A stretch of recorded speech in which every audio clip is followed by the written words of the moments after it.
E aí, hoje a gente vai fazer uma viagem pelo incrível mundo da construção civil. A gente vai seguir os conceitos do curso de técnico em edificações para entender a jornada completa, desde a primeira linha no papel até a entrega de um prédio prontinho.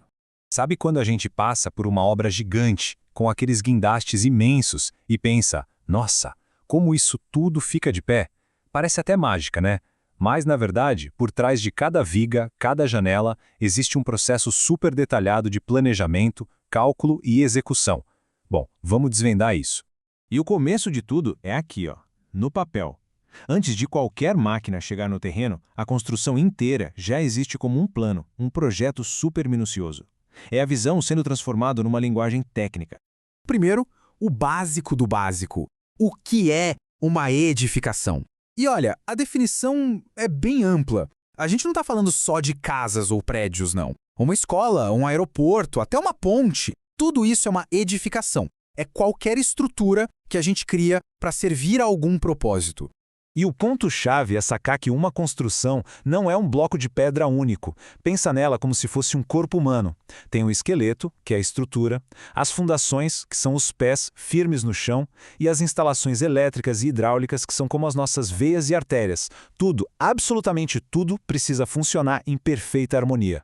E para essa harmonia toda acontecer, existe um ciclo, uma sequência lógica. Primeiro, se estuda o terreno. Depois, se cria o projeto. Aí vem o orçamento e o planejamento. Só então começa a execução. E durante a obra, o controle de qualidade tem que ser constante, até a entrega final. É um processo bem rigoroso, um passo de cada vez. A construção tem uma linguagem própria. Ler um projeto é como ser fluente num idioma bem específico, sabe? Precisa entender as plantas, os cortes, dominar as escalas para conseguir traduzir o que está no papel para a realidade e seguir as regras, que são as normas técnicas, as normas de segurança e, claro, hoje em dia, os princípios de sustentabilidade. Certo. Com o plano em mãos, a gente precisa das ferramentas, e elas são de dois tipos. As intelectuais, que são os números, os cálculos, e as físicas, que são os materiais de construção. Essa frase aqui resume tudo perfeitamente. A matemática não é algo opcional aqui, ela é a base de tudo.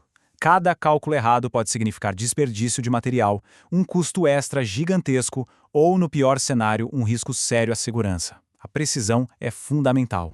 E não, a gente não está falando só de cálculo avançado, de coisa de outro mundo. Ferramentas simples, como a famosa regra de 3 que a gente aprende na escola, são usadas todo santo dia no canteiro de obras para resolver problemas práticos de um jeito rápido e eficiente. Olha só que exemplo prático. Um cálculo simples como esse evita comprar cimento de menos e ter que parar a obra, ou comprar cimento de mais e jogar dinheiro fora. É a matemática pura e aplicada, garantindo que o projeto seja econômico e eficiente. Beleza, cálculos prontos, agora vamos para a matéria-prima. Cimento, agregados, tipo areia e pedra, que quando misturados formam o concreto, que é simplesmente o material artificial mais usado no mundo. E claro, temos também o aço para dar resistência e a madeira. Esses são literalmente os blocos fundamentais com que as nossas cidades são construídas. E agora a gente chega na parte mais dinâmica. Com o projeto definido, materiais calculados, é hora de transformar tudo aquilo em realidade. É a fase da execução, do chão até o teto. A construção acontece em camadas. É como se a gente estivesse montando um quebra-cabeça gigante. Começa com a preparação do terreno, a terraplenagem, depois vem as fundações, que vão sustentar tudo. Em seguida, a estrutura começa a subir, as paredes de alvenaria são erguidas e, por fim, vem os acabamentos. E o mais importante aqui, cada uma dessas etapas depende que a anterior tenha sido feita com perfeição. É quase um jogo de Jenga ao contrário. Cada peça precisa estar no lugar certinho para suportar a próxima. Um errinho na fundação, por exemplo, compromete toda a estrutura lá em cima. Mas peraí, a obra não acaba quando a última parede é pintada. Agora a gente entra na fase final, que é tão crucial quanto todas as outras. Garantir a qualidade do que foi construído e gerenciar todos os aspectos do projeto.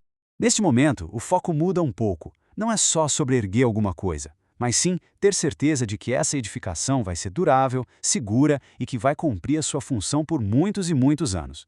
É uma questão de responsabilidade, sabe? E para garantir essa durabilidade toda, existe um campo de estudo fascinante chamado patologia das construções. Pensa nisso como se fosse a medicina dos prédios. Esses profissionais diagnosticam e tratam as doenças das construções, infiltrações, corrosão na estrutura, falhas que aparecem com o tempo.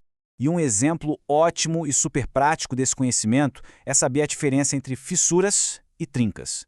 Uma fissura pode ser só um problema estético, ali na pintura. Agora, uma trinca pode ser um sinal de um problema estrutural bem mais sério. Saber diferenciar uma da outra é vital para a segurança. E por trás de toda essa parte técnica da mão na massa, tem uma camada de gestão que é essencial. Planilhas de orçamento para controlar os custos, cronogramas para garantir os prazos e a emissão de relatórios e laudos para documentar cada passo. Construir também é administrar.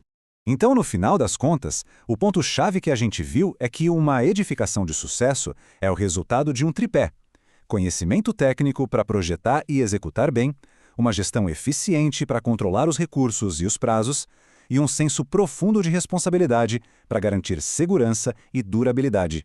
E tudo isso deixa a gente com uma reflexão para o final. As nossas cidades não param de crescer, de se transformar.